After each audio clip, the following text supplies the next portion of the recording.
enfance, j'ai gardé en mémoire les douces voix de mes parents me contaient des histoires, le petit poussait et ses cailloux. Il était une fois une petite mouche qui vivait avec sa famille dans une pomme moisie, au pied d'un grand pommier. La petite mouche n'était jamais sortie bien loin de chez elle, car elle était très heureuse auprès de sa famille. Il faut dire qu'il n'y avait jamais personne qui passait près de ce pommier. Peut-être de temps en temps, une fourmi ou deux était trop occupée à travailler pour prendre le temps de saluer la famille mouche. Par une belle journée, était la petite mouche se prélassait au soleil sur le haut de sa pomme, pourrie en regardant les nuages lentement dans le ciel bleu. Quand, soudain, il a entendu flip, flap. J'ai juré que j'ai entendu quelque chose cette fois. Flip, flap. Oh là là, quel joli papillon. Je ne l'avais jamais vu de toute ma vie mouche. Les papillons étaient de toutes les couleurs. Ses ailes étaient immenses et dorées, parsemées de taches rouges, de turquoise et violettes. Chaque aile était ornée en son centre d'un large cercle noir intense, lui-même entouré de verres brillants. La petite mouche n'en croyait pas ses yeux. À passer, ce nouveau venu était tellement beau et ne pensait pas que des ailes pouvaient avoir des couleurs. Elle avait toujours pensé que tous les autres animaux venant de la terre possédaient des ailes comme les siennes, petites, fines et transparentes. Le papillon lui adressa alors la parole. Bonjour, dit-il. Je crois que je le suis et perdu sur ce pommier. Pourriez-vous m'indiquer la direction de la forêt? La petite mouche ne s'est jamais sortie de chez elle, mais elle connaissait très bien la direction de la forêt pour avoir vu ses parents reprendre le chemin. Sans dire un mot, elle montra du doigt le chemin au papillon. Elle aurait bien voulu lui demander des tonnes de questions, mais elle était tellement éblouie par la beauté du papillon qu'elle n'arrivait plus à parler. Le papillon la remercia et s'enfuit d'un vol léger vers la direction de la forêt. La petite mouche ne compta rien de cette expérience à sa famille. Et donc, il n'arrivait pas à oublier le papillon. À vrai dire, il y pensait sans cesse, du matin au soir et même la nuit.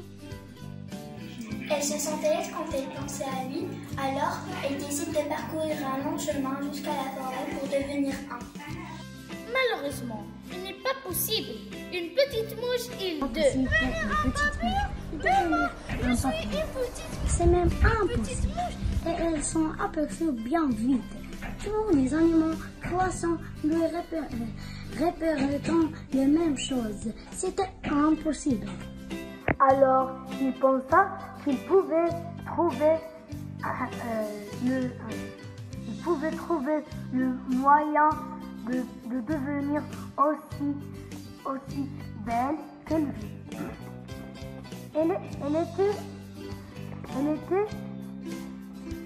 était énervée dans la forêt, sans même en pressant. Sur le bord d'un sentier, trouva un buisson merci. Elle en choisit une, bien juteuse, l'écrasa sur ses ailes pour leur donner une teinte bleutée. Résultat, lui plut beaucoup. Mais elle avait toujours l'image du papillon en tête. Et une seule couleur, ce n'était pas assez. Et elle continua donc sa route. n'était plus seulement ses ailes, mais aussi tout son corps et sa tête, qui s'ornaient de toutes les couleurs de l'arc-en-ciel. Mais il manquait un détail. Elle n'était pas pleinement satisfaite. Puis, elle se souvint du sentiment du papillon. C'était ça. Elle lui fallait une couleur qui brille, qui étincelle à la lumière. Elle continua sa route et finit par arriver jusqu'à une jolie rivière. C'est ici que se trouvait ce qu'il lui fallait. Sur la rive, elle pouvait distinguer de tonnes de petits cailloux. Les plus petits n'avaient même pas la taille d'un grain de sel. Et tout était argenté et demi-feu. Contente, la petite mouche gagna la rive et s'envola joyeusement dans la poussière argentée. Lorsqu'elle finit, elle était impatiente de voler au-dessus de la cime des arbres pour admirer le résultat au plein de soleil. Il savait qu'il serait grandiose. Mais la petite mouche n'avait pas pensé un seul instant que le poids de toutes ces couleurs sur ses ailes fragiles deviendrait bien plus encombrant. Et au moment de s'envoler, elle perdit l'équilibre, tourbillonna et pouf, tomba lourdement dans la rivière. Heureusement, elle ne se noya pas. Elle se réveilla allongée sur une feuille. Des papillons se tenaient tout autour d'elle et la regardaient attentivement. Elle était très nombreuse et tout avec des ailes semblables au premier plan qu'elle avait rencontré quelques jours plus tôt. Quelle ne fut pas sa déception quand elle vit que l'eau de la rivière enlevait toutes ces jolies couleurs sur ses ailes. Alors, elle se mit à pleurer.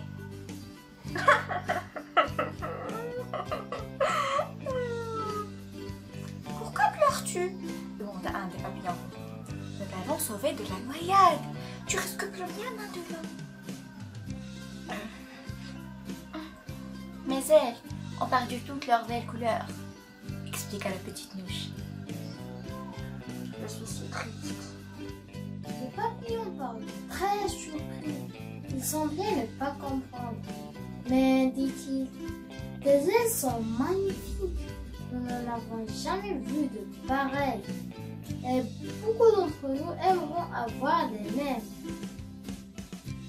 Regarde comme la lumière passe au travers. Elles sont si fines et élégantes qu'elles semblent invisibles. Nos ailes à nous sont opaques et lourdes. On ne sait jamais vraiment comment les mettre quand on s'en sert pas. Et pour dormir, ils ne sont pas pratiques.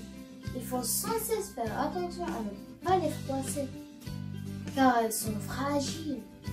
Ah, vraiment, je t'envie. La petite mouche regarda alors ses ailes dans lesquelles le soleil se reflétait. La lumière qui passait au travers était déviée et formait des multitudes de petits dessins géométriques à côté d'elle. Les dessins changeaient de forme lorsqu'elle battait des ailes.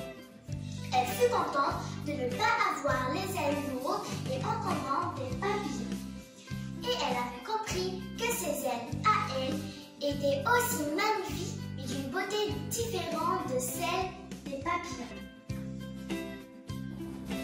Elle s'est le cœur léger et rentrait chez elle retrouver sa famille. Non seulement elle était heureuse, Première de sortir plus souvent de chez elle peut découvrir encore de nouvelles choses. Elle devenir très amie avec les papillons.